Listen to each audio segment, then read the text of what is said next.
Um, well, thank you so much for participating in that. I wanted to kind of build a little bit of, just a little bit of that activity because it's a great way than just introducing ourselves to each other. It's a great way of getting everybody to engage, and then the ones that don't want to engage, it's a great way to kind of let them step back and kind of just watch, and then have an opportunity to speak, and then after their turn is over.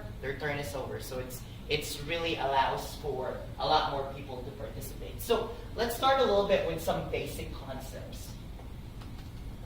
What is coaching? Who can tell me what coaching is? So when you think of the word coaching, what exactly comes to mind?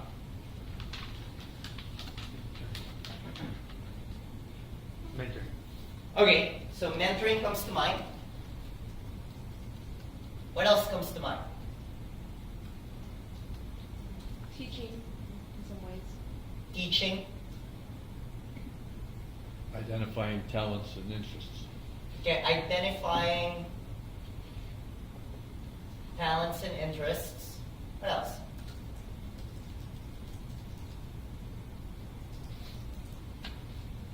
Anything else that comes to mind when we say the word coaching? Because coaching has become pretty much a buzzword in the last decade. Everybody says coaching, but there are a lot of misconceptions about coaching. So that's what I'm first here to kind of really see where everyone's at, and we're going to kind of build this together. So what else have you guys really heard? What else is coaching?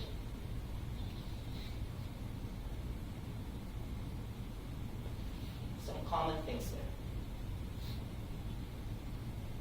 Anything else? Probably most commonly associated with sports. Okay, it's associated with sports. And in sports, what's the purpose of coaching? What exactly is coaching when it comes to sport? You're telling your players what to do, where to go. So it's instruction. Instruction, strategy. Instruction on skill, strategy, tactics. Right? This is probably the most common association to coaching. Okay, what else?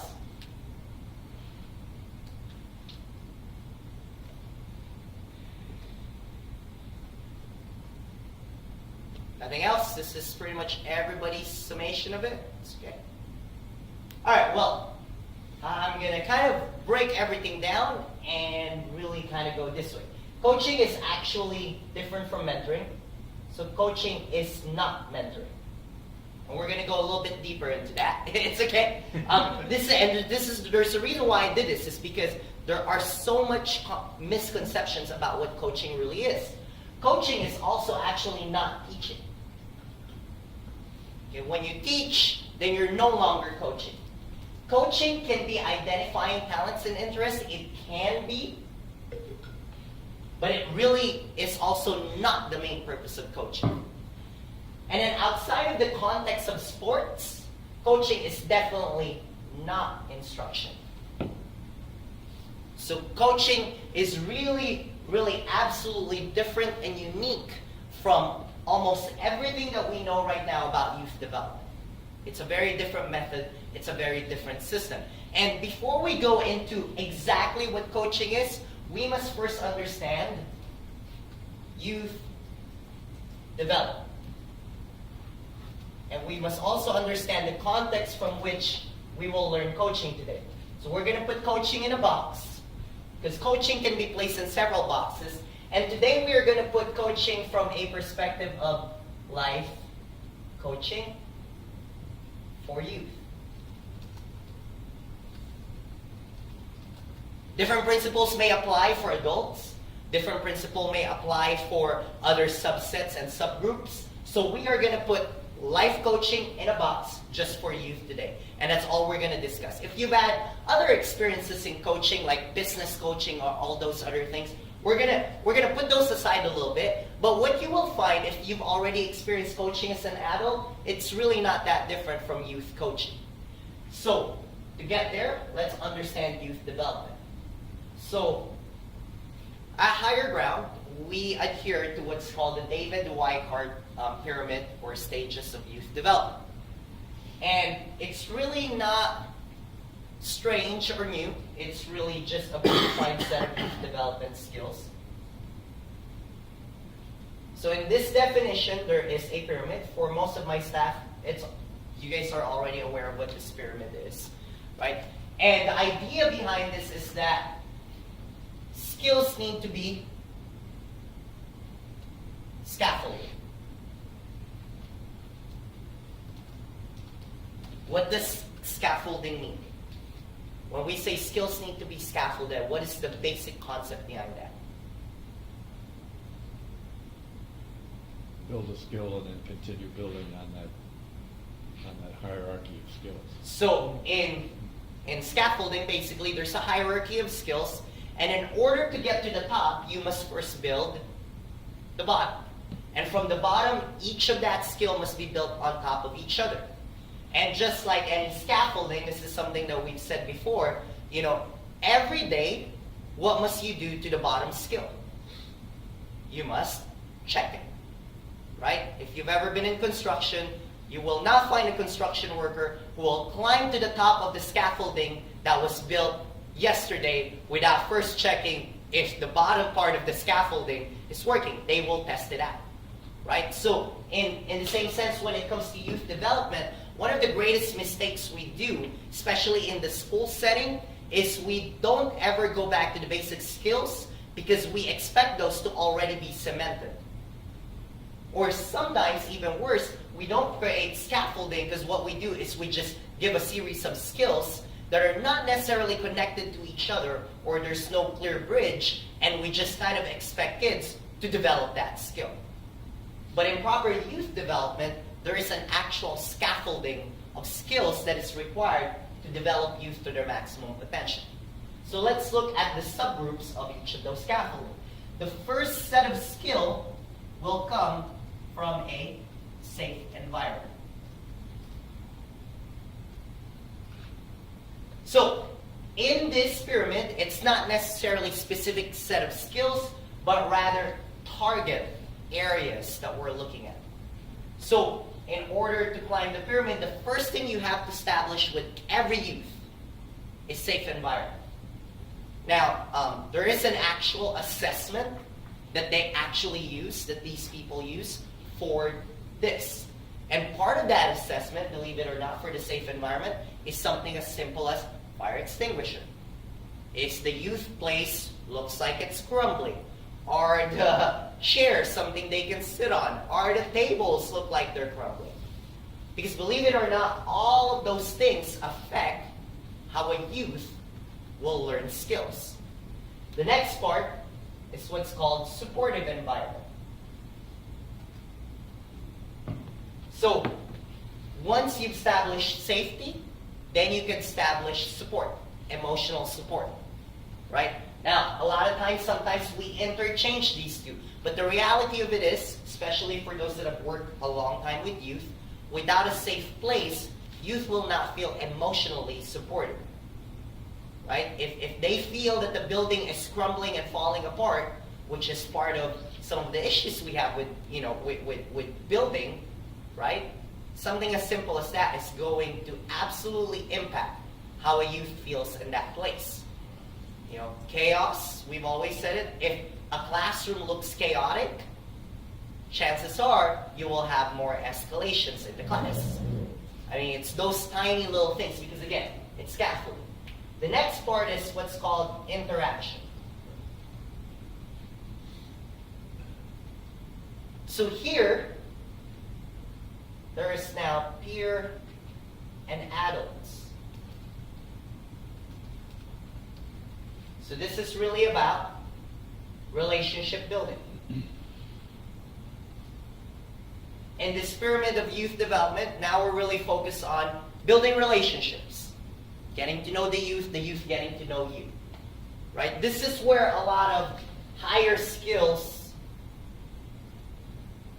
begin. Development. So once you start climbing up this ladder, you're safe, they feel supported, then they can start building relationships. They can start interacting. Without these first two, this will not happen. Even in a home, it's similar.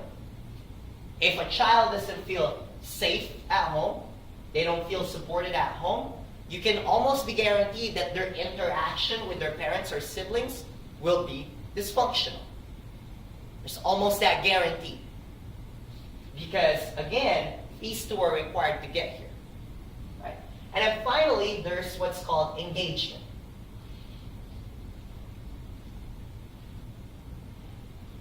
And engagement is really defined as voice and choice and leadership. So now, this is really highest skills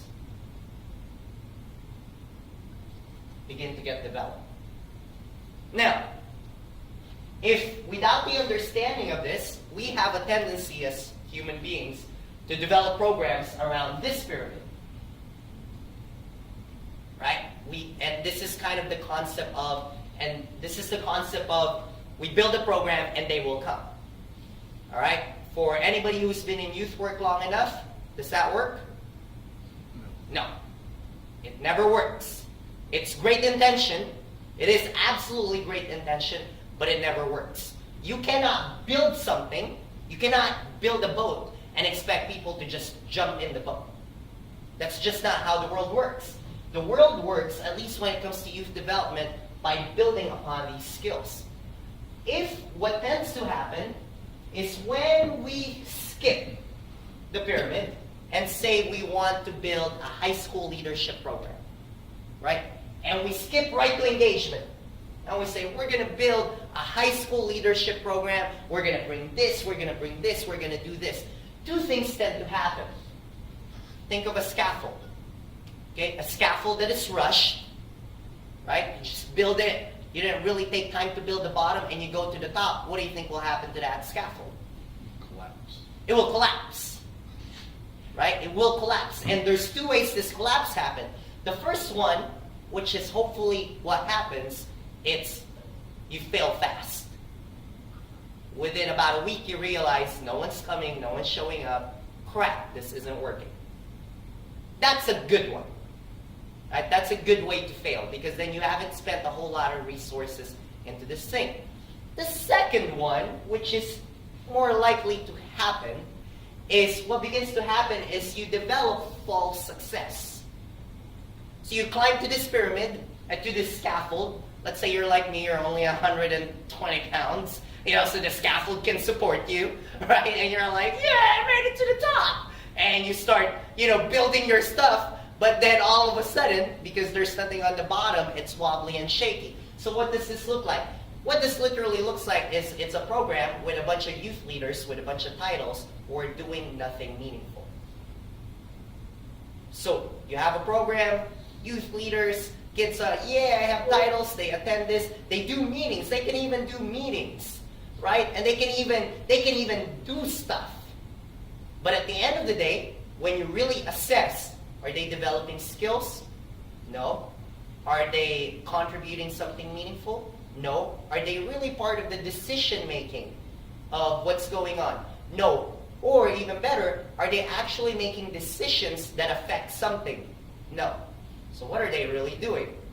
Oh, we have a really cool youth leadership program. Right? And so, at some point, however, that will also collapse. So, in essence, in order to get youth development, we have to climb this ladder. And this is for every individual youth. And that will be for later. Right? Now, when we look at this, okay, this is where the difference between mentoring and coaching will begin. The bottom two of the scaffold, let's look at the adult to youth relationship. It's really about adults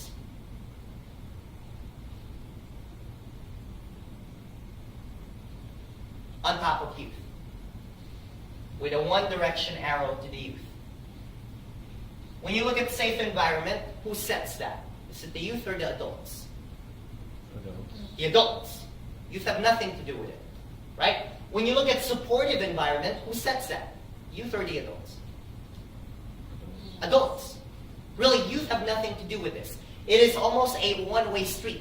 This is not bad. It's necessary. All right? This first part is necessary. In the first two parts of the scaffold, adults must set the pace. They must set the environment. They must set the support. They must set the boundaries. They must build the community. That is the adult's job. The youth, on the other hand, are simply receivers of that. That's what happens in this.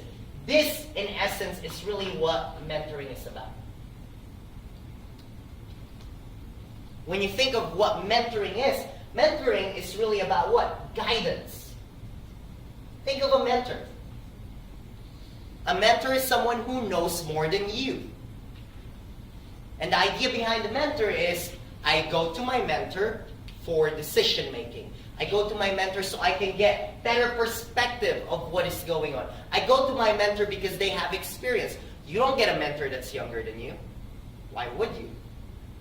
You get a mentor who has experience, who has all this. Because again, it's really, at this point, it's mentoring. It's about guidance. And mentoring, again, nothing wrong with mentoring. It's really the idea that an expert, in this scenario, an adult, okay, is pouring in,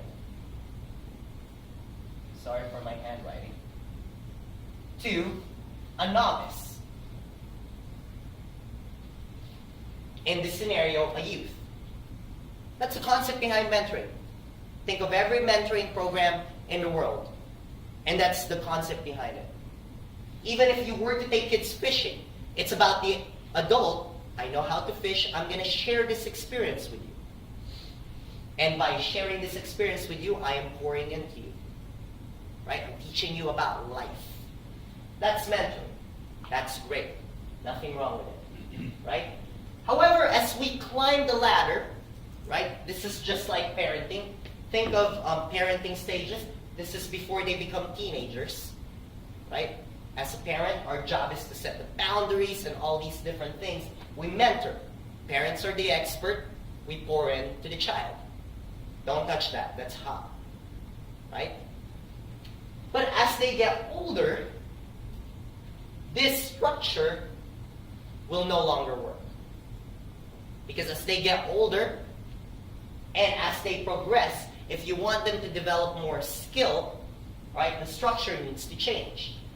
Change begins to happen on the third level, which is the relationship. At this point, what happens is adults, youth, but now it's a two-way street.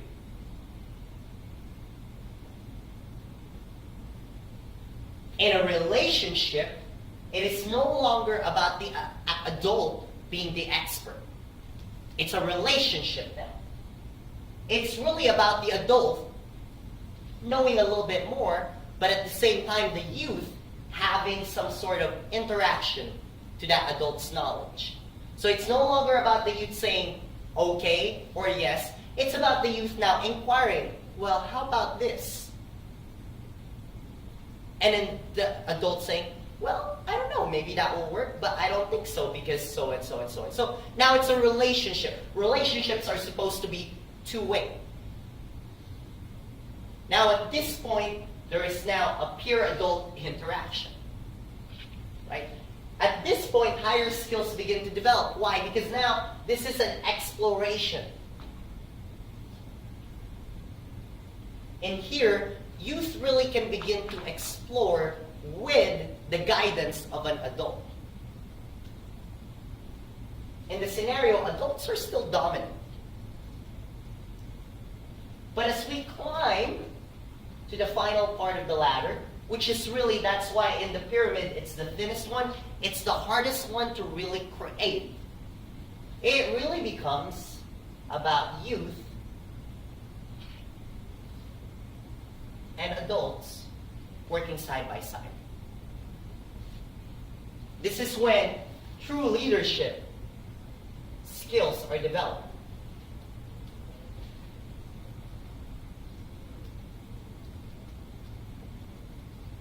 If you want to look at a program that can achieve this, find a program that's actually ran by youth. Give me an example of a program right now, outside of where you work, that's actually ran by youth.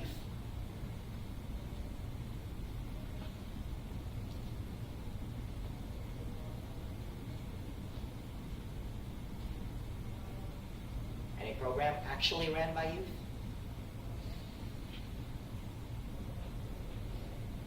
Can't think of any. Because again, this is the highest form of youth development. Now, Higher Ground is not completely ran by youth, not yet. But we do have programs that are ran by youth. We do have recs that are ran by youth. They build their curriculum and stuff like that. Eventually, what are we building it up to? We're building it up to where they have budget and they actually make decisions. A lot of our programs are driven by whose decisions? The youth. Majority of the programming here, every year gets changed because of what? The youth wants to change it. Right? We are dependent on our youth. Can you imagine a day where most of our high school students don't show up and we have all our kids here? What will the chaos be like, huh, Andres? Our entire front office will probably not run. We won't have check-in, we won't have check-out, we won't have a lot of different things. Now, again, we're not here yet, to be completely honest with you, because, like I said, we can say we're here when you watch a youth do this training. That's when we can honestly say, okay, we're now here. But ideally, if you want to climb the ladder with youth development, this is what everybody should be aspiring for. The problem with this is this part. Because as a society, we have been ingrained that who's the expert? The adults. Mind you, a 7-year-old can know more than you about something, but you're still the expert. I can give examples right now of scenarios where 7-year-olds honestly know more about something than any adult in this room. But none of us will have an easy time accepting teaching from that 7-year-old. Because as a society, we are ingrained into what? We are ingrained, adults are the expert. Adults are the expert. Adults are the expert. But if we are to really look at youth development, where's the word adult in there? Nowhere. It's youth development. And essentially, once we have built a supportive and safe environment, which is the role of adults, the only role of adults, who really knows the most about youth development? Who really knows the most about youth? The youth. Not the adults.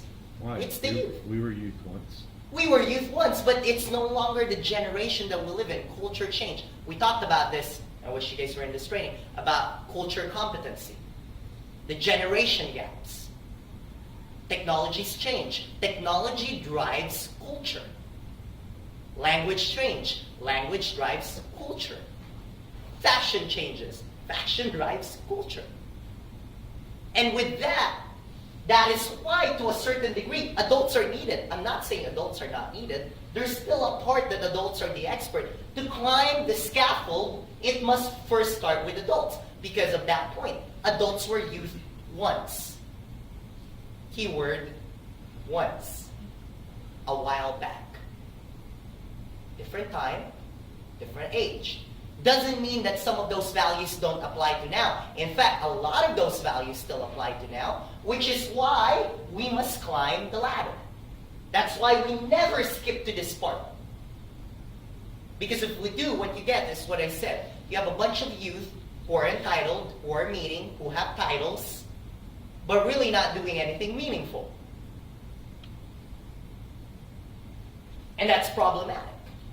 Right? But at some point, that's why I said at some point, this relationship has to transform into this type of relationship. This is really coaching.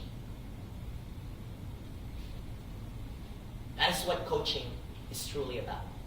Coaching, therefore, is the concept that the individual is the expert on himself. He's the expert on himself, and the facilitator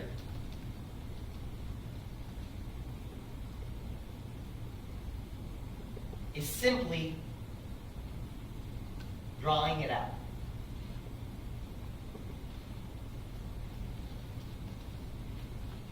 That's a summary of coaching. If you were to truly effectively coach, the idea is that the person you are talking to, you are not the expert about them. They are. They may not know it yet. They may not realize it yet. That's why I said it can identify talents and interests. It can be. It absolutely can. They may not know it yet. They may not see it yet. But at the end of the day, they are the expert on themselves.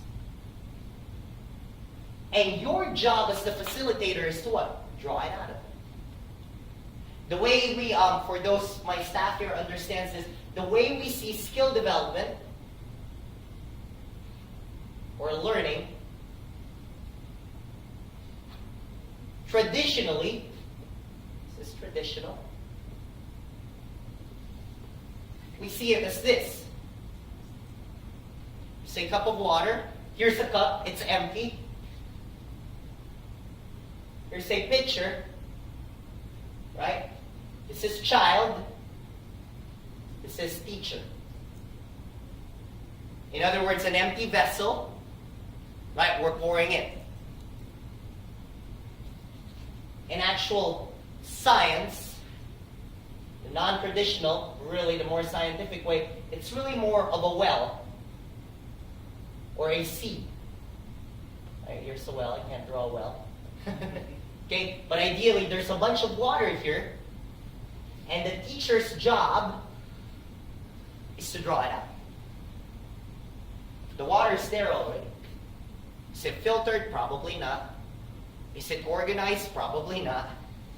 Is it done is the knowledge there in such a way that they can understand it themselves? Probably not. But it's there. The job of the teacher is to draw it out. In essence, that's the job of the coach. So how do we do that? How do we do that as coaches? How do we do that as facilitators? Right, you do it by thought-provoking conversations.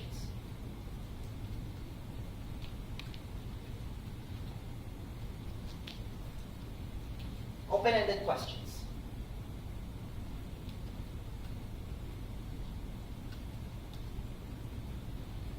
Now there's a lot of problem with this. And usually the problem with this lies with the adults. It really does.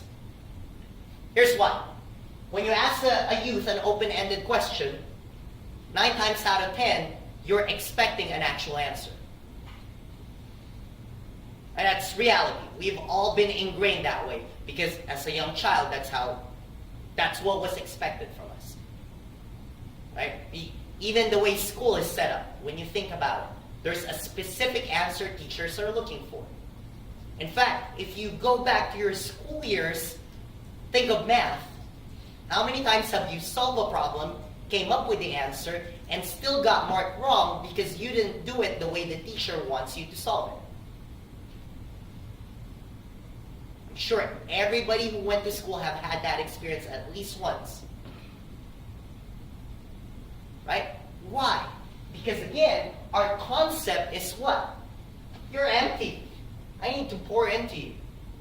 So you have to do it the way I do it. So the problem with open-ended questions is it's not really open-ended. So that's part of the problem with the thought-provoking conversations.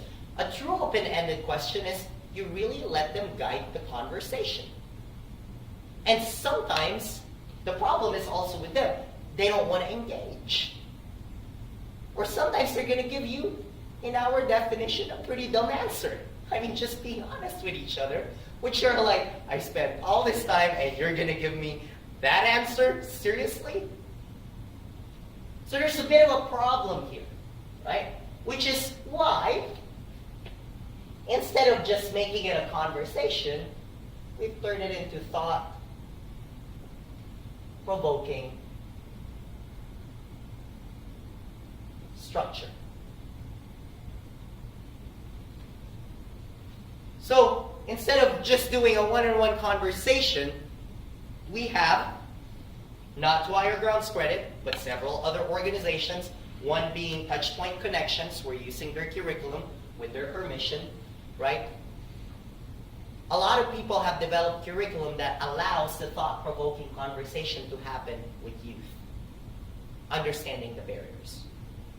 And that's what we're going to train on today, is that curriculum. How do we utilize this curriculum to create this?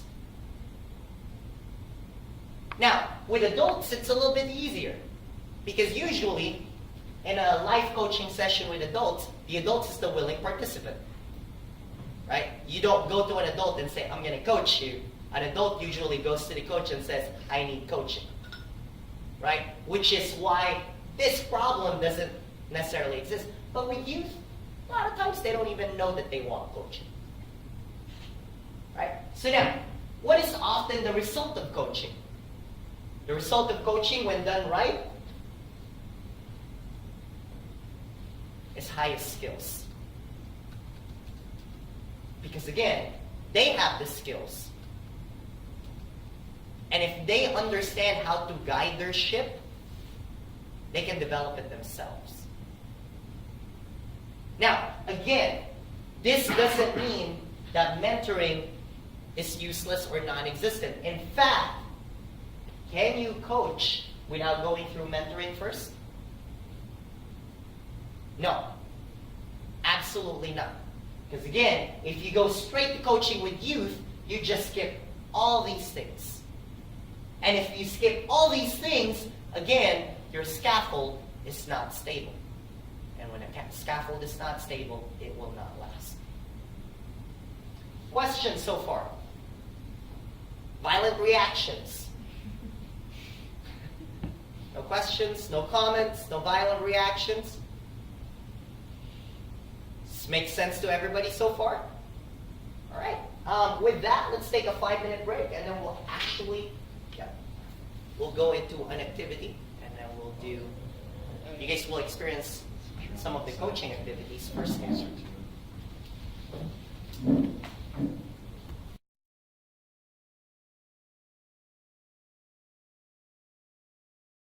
So, now that we're here, like I said, the goal today is to kind of get a clearer definition of what coaching is, so that we understand once we're facilitating these activities what our actual role is. And then at the same time, have you guys experience a coaching activity. So at the end of this session, we are all going to sit in a coaching circle. We're going to experience it. The reality of it is the curriculum in itself is really self-explanatory.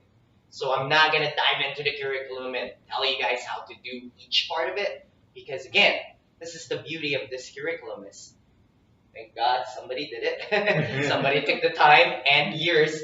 I mean, they no longer exist, but Touchpoint Connection is a very good friend of Higher Ground. It was an organization built, so just so you guys have a background on the curriculum we use, it's an organization that was built in Ampi, in the middle school and the high school, and during its 5-year stint, it made significant outcomes on the youth, on the school, in the school in itself. I mean, it made significant outcomes, very similar to the outcomes that we have at Higher Ground. But all they did was the actually coaching. They didn't have 90% of the stuff we did. They only had the coaching part. And the outcomes that they got from that coaching was extremely significant. Eventually, they went away because administration, things happen, school changes, and so the project went away. But they were so believers of the outcome and the curriculum that they decided to leave it up. You guys can check out their website. It's the one thing they maintain. There's actually a link on our website, their website. It's called touchpointconnections.org, and you can see their curriculum. And a lot of in fact, all of our coaching curriculum is from them. We modify it for my higher ground staff. We modify it because this was intended to be in a school setting, not in our setting. So we've modified it over the last 2 years to adjust to our setting. And as you all know, we've seen a lot of great results from it. But we're going to actually use for STAR, because we're being given the ECAP time, we're going to use the curriculum raw, which is even more amazing because it's a lot less work. It's literally there. As facilitator, pretty much your job is to read it 30 minutes before it starts, because even the materials are already there. You just need to print it, read it, cut out papers or whatever the activity requires to do, and come facilitation time, just do exactly what the paper says. It's awesome. It's literally built for you. So now, just to go a little bit deeper into the coaching, right? So coaching is basically, right, it's a conversation. And this is really important to understand the difference between conversation and instruction, right? A lot of times when we're talking with youth, our mindset is always what? Instruction. Think of a time you talked to a youth. If they said something wrong, what was your initial response? If you know for a fact that what they said is wrong, what is your initial response? Right? That's the way we're wired. Right? Because conversation with youth is really not a conversation. It's often turned into instruction. Again, nothing wrong with that.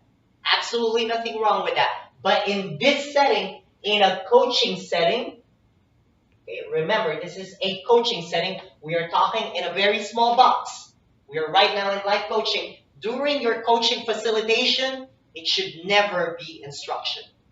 You should go in there with the mindset of conversation. I'm having a conversation.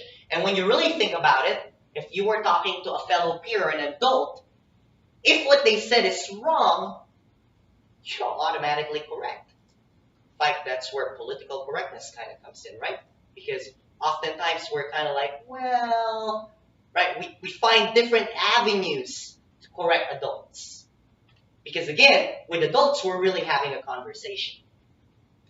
And oftentimes, here's the other example of when we don't really know how to converse with youth, is when a youth disagrees with an adult, what is the typical reaction?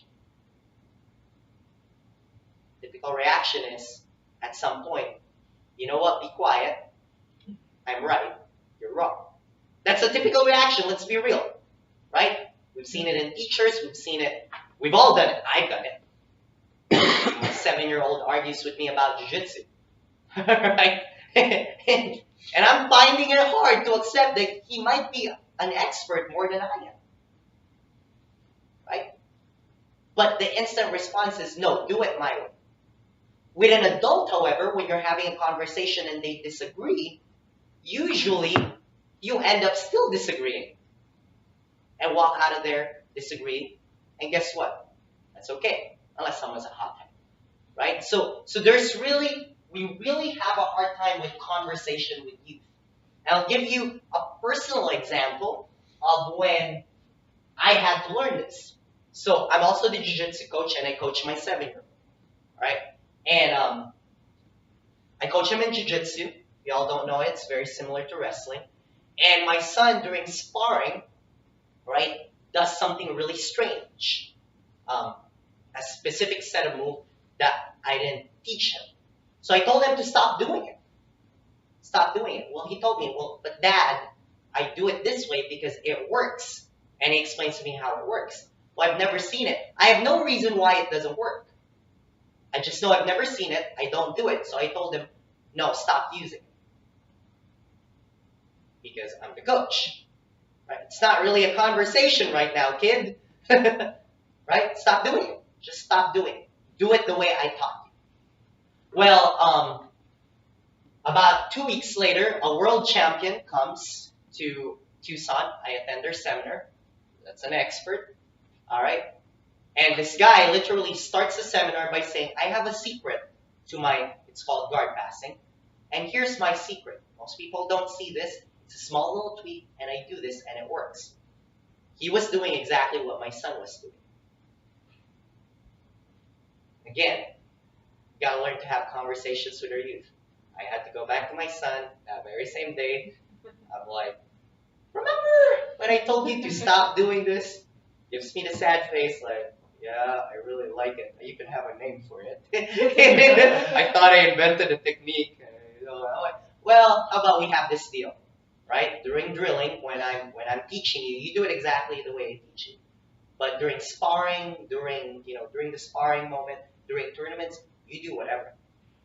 You do exactly what feels right for you. And it's like, really? I'm like, yeah, really. The funny thing is, from that point forward, his exponential growth in jiu-jitsu was instant, right? Because again, the reality of it is, the truth of the matter is, I may have a 7-year-old who is 10 times better than me in jiu-jitsu than I am. So again, this is where conversations really do matter. Understanding what a conversation is, changing our frame of mind when it comes to talking with the youth really do matter. Right? So it's supposed to be a conversation. It is a very non-judgmental. I'll give you an example. During your coaching session, a kid says, I use marijuana.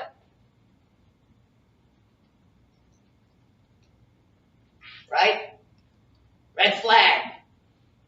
I mean, honestly, my instant response to that is pull him to the side and talk to him about how horrible that is. But during the coaching session, it is not the time and place for it. It really isn't. That's why I said coaching is not the mode that we talk to youth all the time. This is in a very specific box. So during the coaching sessions, it is non-judgmental. It's not the time to correct them. It's not the time to do that. There will be times to do that, but just not here. It is very goal-oriented. And here we go, right? It goes back to the conversation. What if a youth don't have goals? That's okay. That's okay. Because again, the point of coaching is a conversation. So what will happen is if they don't have a goal, we go back to the thought-provoking. It will make them think about their goals or their lack thereof. Right? But the thing about it is if you're in the middle of a coaching session and a kid has no goal and you go to judgment, that kid will more than likely do what? Shut down. And your coaching session is now over. Because now the conversation is over. Alright? Especially, we have to remember the kind of youth that we often deal with. Right? These are youth that more often than not have never really had a conversation with an adult. Their interaction with authority is very skewed. And plus, reality matters too. They haven't been taught proper social interaction when it comes to authority. I mean, we got to look at the true picture. Right? So coaching is going to help with that. Right? So it's thought-provoking, it's non-judgmental. Don't forget the thought-provoking.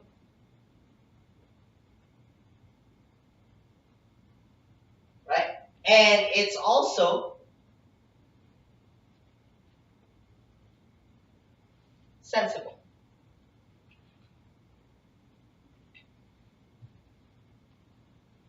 So these conversations aren't intended to make the young person feel dumb.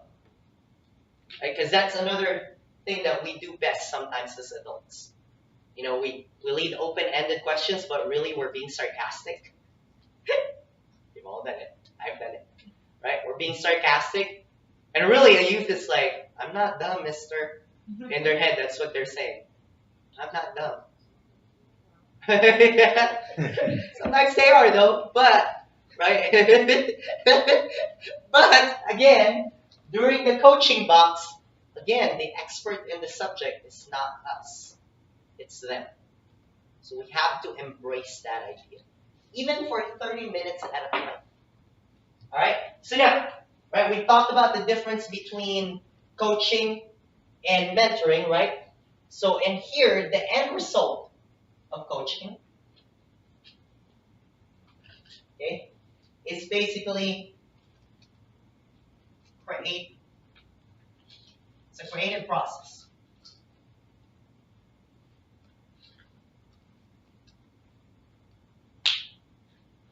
That helps you develop problem solving and critical thinking skills. Now, how many of you would like more youth who can problem solve and think critically? Right? I mean, the reality of it is we need more of our youth to have this. That's the whole point of coaching. So when we do the coaching sessions, this is what we're trying to do. This is the reason why they are the experts. Because when they are the experts, it forces them, it's a creative process, it forces them to really think, to really problem solve. It's there. It may not be as obvious in the beginning, but it is there. It is there. So that's what we're trying to do. That is why it has to be non-judgmental.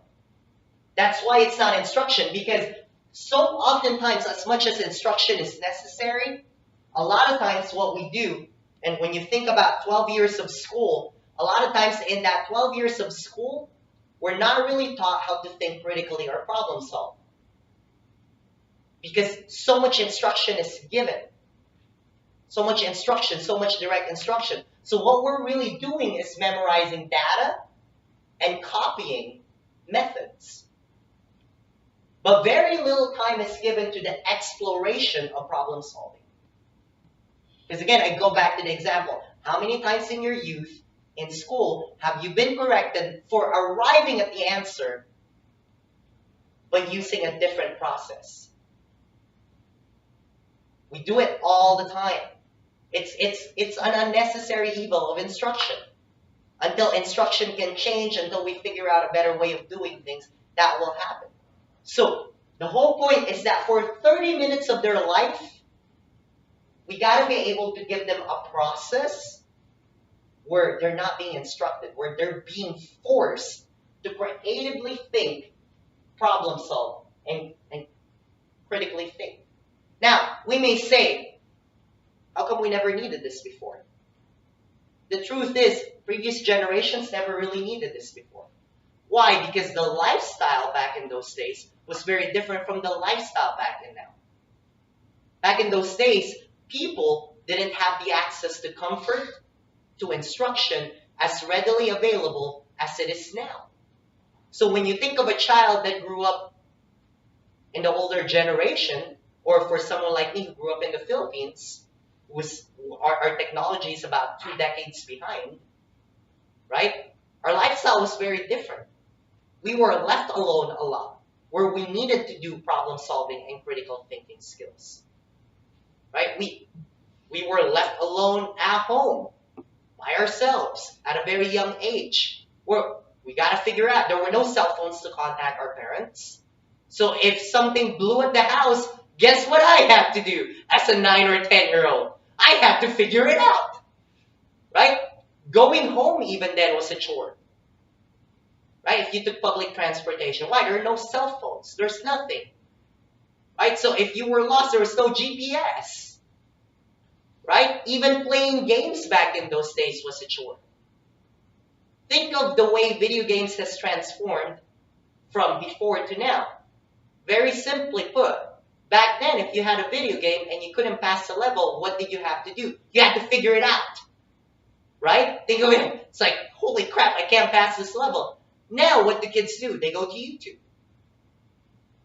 right? They go to YouTube, they look for a walkthrough, right?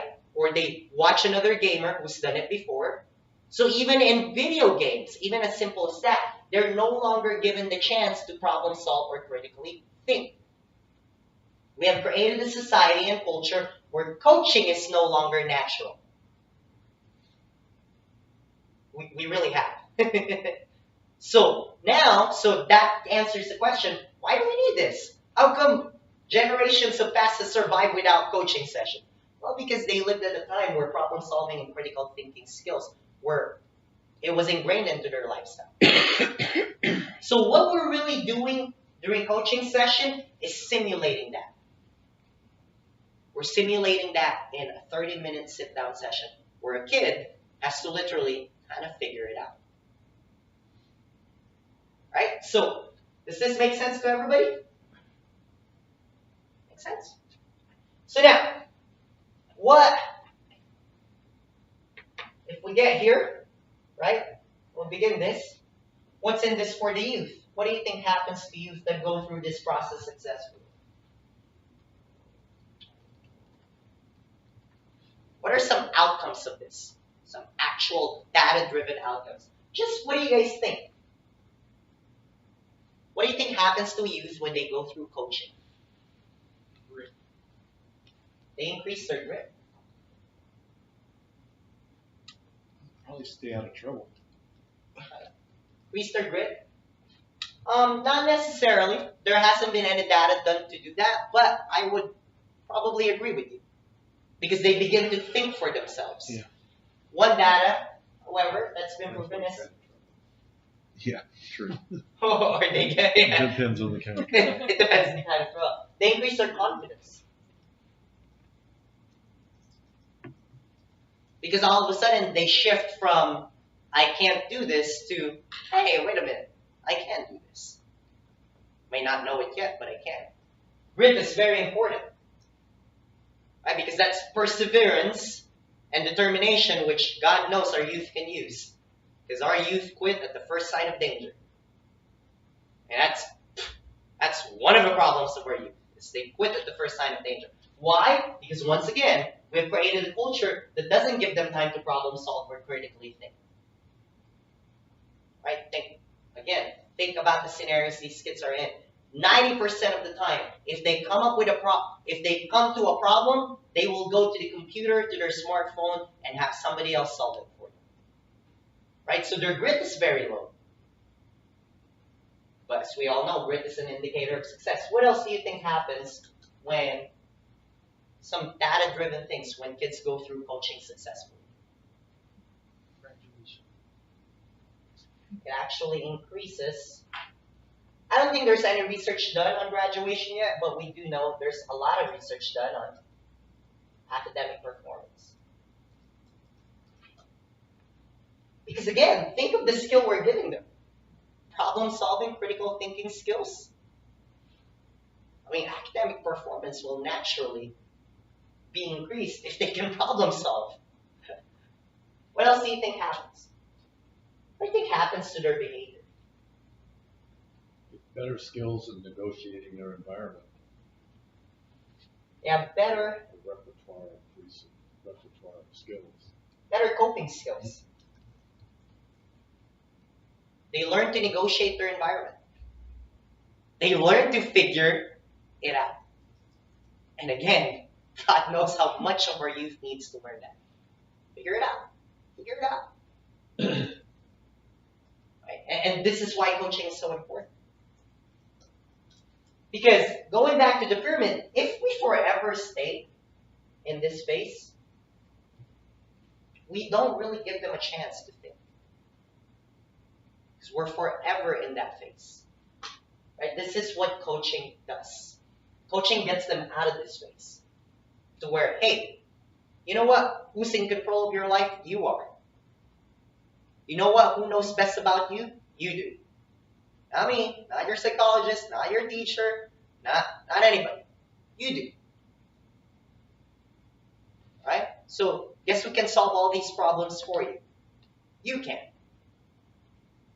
And we basically hand that ring of power, in essence, back to them. Like, here you go. Take control. Alright? Questions? No questions?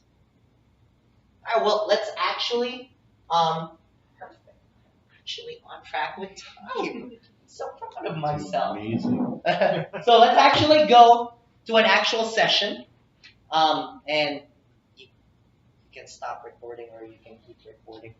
And we'll actually do how coaching sessions work. And what will happen is you all